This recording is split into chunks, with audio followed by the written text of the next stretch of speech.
the book started right for the last 40 years. And today I have my special guest. One of our advocacy where personal transformation meets social truth. An author, coach, and advocate are helping people reinvent their lives and speak truth to injustice. And of course, the author of the upcoming book, Beyond the Vision Board, no other than Miss Tanya Thompson. Welcome, Miss Tanya on Book 101 Review. And can you please introduce more about yourself that I miss? Awesome. Yes. Thank you so much, Daniel. And thank you so much for having me on your show today. It is quite the treat to share a little bit about the book that I've written called Beyond the Vision Board. Yes. And Beyond the Vision Board, well, a little bit about me first. Again, my name is Tanya and I live in California. I'm in the Bay Area in Napa Valley. And this book is a labor of love. Labor of love. Yes, for sure. To say the least. It is a labor of love. And really, what this book is it is my love letter to the transformation process. And for me, many years ago, I got exposed to vision boards early 20s. So over 20 years ago, I did my very first vision board. And I always loved vision boards.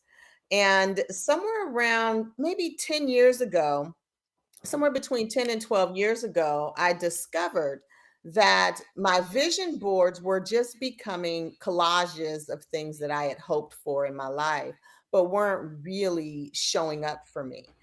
And I stumbled upon a process where I started actually writing the story of my life that I wanted to live. And what I started to discover in the journey is that as I am telling the story about the life I want to live, the images on my vision board became more attainable. It felt like the opportunity to really achieve those dreams became more accessible. And it started me on the journey to create what turned out to be a book. I thought it would just be a way I did my vision boards, but when I discovered that it was really beneficial and very helpful, and I started sharing it with people, I discovered that this is something that many people could benefit from. And the core mission behind the book is to help you identify the stories that are running your life, the stories that are keeping you from what the life is that you have envisioned for yourself. And it is what I call the storyboard process. So the full title of the book is Beyond the Vision Board: Using the Storyboard Method to Picture and Produce Your Preferred Reality. And the concept is to use my 3-act framework, which looks at your current reality, your vision, and the barriers that are in the way. And so we look at how do we bridge the gap between where we are and where we're going. And it's all about identifying the stories that are keeping us from trans transversing over into this new area that we're pushing toward. And what I discovered in my own journey is that as I started connecting the stories, paying attention to how I was really impeding my own progress, I started to understand the brain science behind it all. So that's why it's a neuroscience backed method for shifting from static dreaming to dynamic becoming. Because if you understand the brain science, you understand that everything we do is like automatic, right? Our brain is predicting all the time. And those are the stories that begin to drive our lives. The way our brain predicts how we're going to respond to a situation becomes the story that drives your life, even when it's something that you don't, in your conscious choosing, want to continue to carry out. And so understanding that science gives me the space to say, oh, this story of, oh, I'm afraid to take this step, or I'm afraid of the rejection, or I'm not good enough. All those stories are layered in from experiences of our past that have created what I call archetypes in my book that kind of lead us down this path of this predictive behavior. And so we look at frameworks that allow you to start to break those patterns and start to really change and rewrite those stories so that you can live the life that you are so inclined to be living. And thank you so much for sharing your knowledge and wisdom to the world, Miss Tanya. Thank you, thank you, thank you. And tell us, the title suggests move beyond the vision board. What is the primarily limitation or missing piece in the classic vision board approach that you address? The biggest missing piece for the vision board is the story. It's people missing the importance of actually narrating, really connecting with not just the image, but connect with the feeling of what this preferred reality actually is. So when I pictured, even writing my book was something that's been on my personal storyboard for the last couple of years. And the more I kept telling the story of me writing the book, the more inclined I became to actually write the book. Instead of me just saying, oh, I'm going to write this book one day, we start looking at telling the stories from the perspective of it's happening right now, not what I want to happen, but what is happening. Or even better, is we tell the story from the reverse. Because as we talk about the brain science of it all, your brain doesn't know the difference between an imagined reality and a physical reality. And when you use your vision board or your visualization processes to tap in to that preferred reality for your future, and you start to live in your, what we call your virtual reality, you start to live in that virtual reality as though you are already experiencing it or have already experienced it, your brain doesn't know the difference. And so that's how you start to rewire your automatic pilot. It's called neuroplasticity. And that's what allows you to rewire your brain neural pathways. And that's the missing component for why people aren't being successful when they create their vision boards. There's just this little piece, like they'll get some of the stuff on it, but what I've heard from people that I've talked to about the process is that, yeah, there's just been this piece that's missing. I can't quite put my finger on it. And what I've discovered in my own journey is that it's the story that's missing, that's not giving you the connection or even the motivation, even to actually keep pursuing those goals or dreams. How do you define the difference between creating the life that looks good on a board and building one that feels truly aligned and meant for you? How do you diverge, So ask Miss? that question again. How do you define the difference between creating a life that looks good on board and building one that feels truly aligned and meant for you? Oh, that's a really good question, Daniel. The difference between building a life that looks good on the board and building a life that's aligned with you is how you feel about it. If you have to perform in order to live your life, then you're not in your authentic preferred reality. You're performing, you're faking it till you make it, you're being an imposter, you're living in the mask, you're wearing the mask. What I teach is not how to fake it till you make it. I teach you how to actually navigate the transition from where you are to where you want to be. And what I think happens for a lot of people is they find themselves in this place where they know where they are, they know where they're going, but there's this muck in the middle that they're not sure how to get through. And all we've ever been told is fake it till you make it and just keep going, et cetera, et cetera.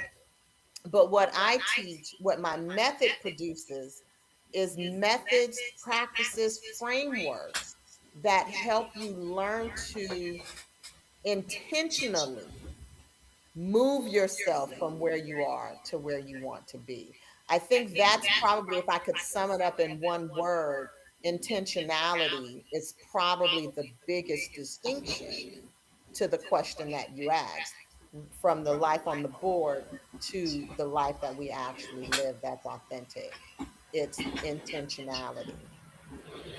Intentionality indeed. So, Miss Tanya, what is the most important mindset shift a person needs to make before they can effectively use the practical and profound approach? Ooh, that's another good one. The most important mindset shift a person can make before they embark on major life transformation,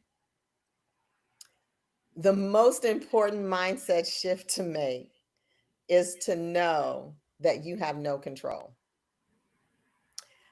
Once you understand that there is no way that you can control any of the outcomes, then you allow yourself to experience what's unfolding in your world. You can influence outcomes, but you cannot control them. And many of us, myself included, we live in a world where we think that if we do this, we get these checklists. We live for predictability. It goes back to the brain science. We live for predictability. But if you want to shift your mindset to be prepared for transformation, it's giving up that you know what's happening. Because we always think we know what's coming next. We know what this is. We know what's happening. We know what this means. And we really don't. We really don't. The old saying is the best indicator of future behavior is past behavior. Well, I want to turn that on its head, because what I'm discovering with the brain science is that you can change your future behavior from your past behavior. It doesn't have to always be that if this is who I've been, this is all I can be. And so changing that mindset to allow you to be open enough to experience possibility. It's scary because we're so used to being able to predict our reality. Again, that's what our brain is for. Our brain is designed to protect us, right? When you think back to the historical times, the caveman days, when as humans we were always concerned about the threats. We don't have those threats, but our brain, our minds have been conditioned to protect us from threat. So anything that's not certain, that's not nailed down, that's unfolding feels like a threat to the certainty that we know every day. And that's one of the things that I also talk about in the book, is how to navigate that personal transition as you're evolving in your identity from who you were to who you're becoming. On the political and methodology, Ms. Tanya, can you outline the fundamental framework or process your book guides people through? What are the key stages of moving from where they are to where they are meant to be? The key stage is, my framework is a 3-act process. So the first stage is to identify where you are. You've got to get really clear and really honest and really authentic with yourself about who you are and where you are at this station of life. It's not about putting yourself in a place of judgment. It's not about, oh, I'm good or bad. It's not about, oh, this is right or wrong.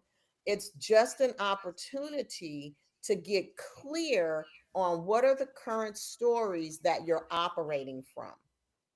My late pastor used to always say, you can't fix what you will not face. And so, in this first act of my three-part framework, we start to face these things that are present for us, that are creating the reality that we have right now. So, that's step one, is to identify your current reality. What are the current stories that are running your life? That's step one. Step two is, let's, now that we know where we are, let's envision where we're going. Let's really get committed and connected to the vision that we're creating for our lives and our future, that preferred future reality. So we spend some time really connecting to where it is that we want to go.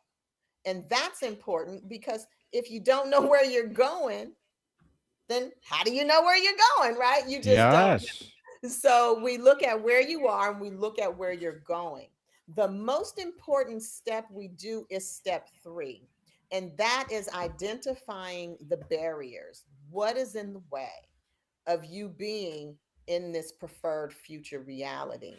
And we look in the book at a couple of different types of barriers. We look at financial barriers, environmental barriers, cultural barriers, family barriers. We look at all different types of barriers and how those barriers lend themselves to creating the stories or the archetypes that begin to run our lives. Some of the archetypes that we look at are like the overachiever. I'm sure we are all familiar with the overachiever. Those of us, because I'm one of them, those of us who believe that we can perform our way into love or acceptance or appreciation or safety, right? My personal story is I became an overachiever because of the abuse and neglect that I experienced as a child.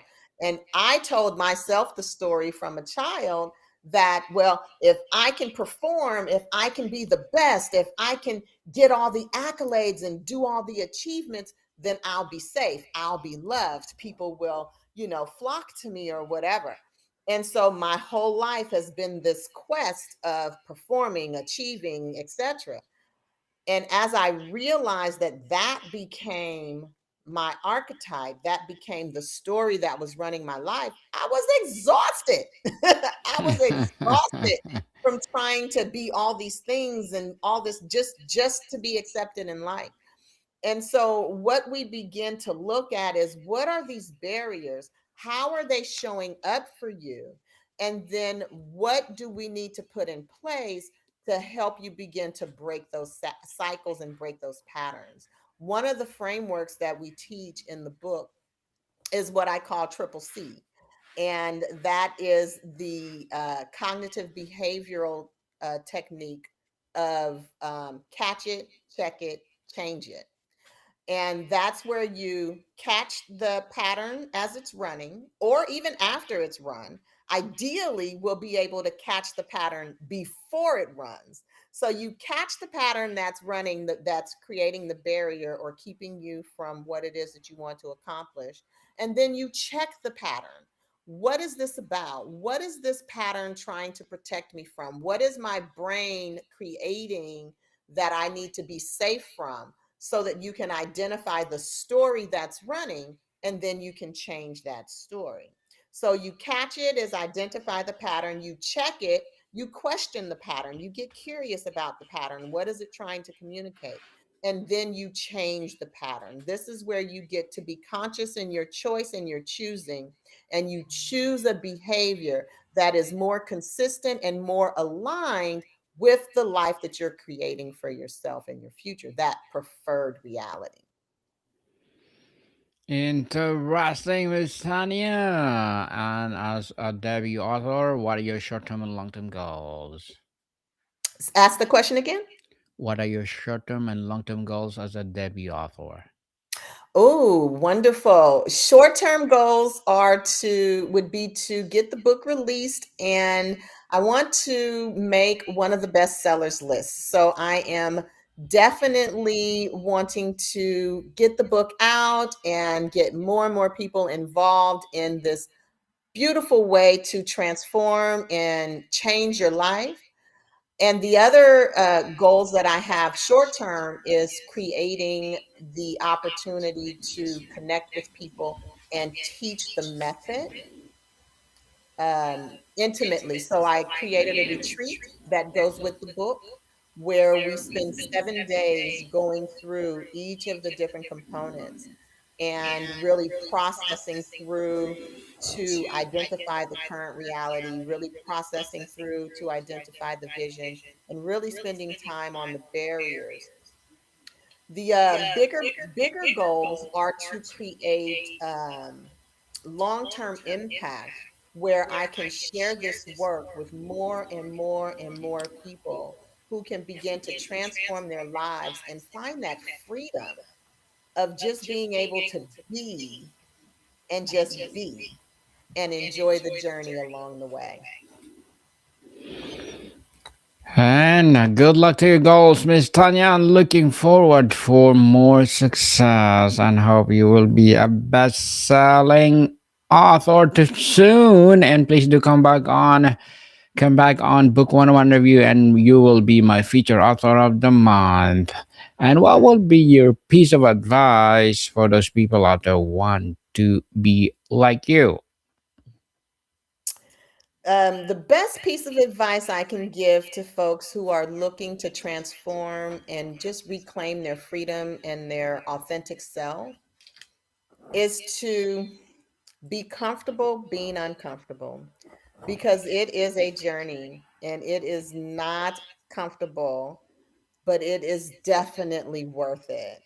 As I have been on this journey, the things that I have been able to get through. What we'll talk about in the other episode about the toxic workplace and different things like that. Doing this work, being able to get present to my triggers, get present to what is my current reality, being aware of the stories that are running my life, especially the stories that keep me stuck in fear or not good enough, being able to recognize those stories for what they are, stories, and being able to have the presence to be responsible for myself to change those outcomes for myself, to change the stories that I'm telling so that I can change the experiences that I'm having. So, for people who are looking to build this level of transformation, that is a great starting point. Really practice being okay, being uncomfortable. Because when you start doing this work, you are going to start to be counterculture to your larger environment. So, that's what I would offer. Thank you for that advice, Miss Tanya. And before we wrap up our discussion for today, I'm inviting you to please do listen to my other podcast, people, because my abstract essay is already in fifth season, abstract poetry in second season, and my book 101 review in fifth season too, comedy 101 in third season, and my food 101 in sixth season as well. Geography 101, love letters, movie 101, music 101 are in fourth season. Science 101, Sex 101, second season, of my baby podcast Law 101, Mental Health 101, and Bible Verses 101. Please listen to them wherever you listen your podcast. So, Miss Tanya, if someone listening wanted to start today, what is the simple but powerful first exercise or question from the book they could engage with right now? The first question they could engage with right now would be, what story is running your life right now? Yes. Really ask yourself, what story is running your life right now? and think about the story from the lens of, am I good enough? Do I run this story? I'm not good enough. I'm not smart enough. I'm not pretty enough. I'm too thin. I'm too fat. I'm not tall enough. I'm too short. What story is keeping you from being all that you envision yourself to be? And find me at levelupcoaching.info and let me know. Yes, and thank you so much for sharing your knowledge and wisdom to the world, Miss Tanya. Thank you. And can you please invite the listeners to support your upcoming book, your coaching, or whatever projects that you're doing right now? Yes, yes, yes. You can definitely support my projects. You can get the information. The website is showing here, www.levelupcoaching.info. You can email me at tanya@levelupcoaching.info, and that's TANYA. And you can also find me on Instagram at levelupcoaching2023. Yes, people, let's support Miss Tanya Thompson because if you support her, for sure, more and more empowering books like this to come, more and more empowering coaching do rise.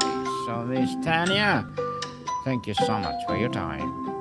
Thank you, Daniel. Welcome, people. See you soon.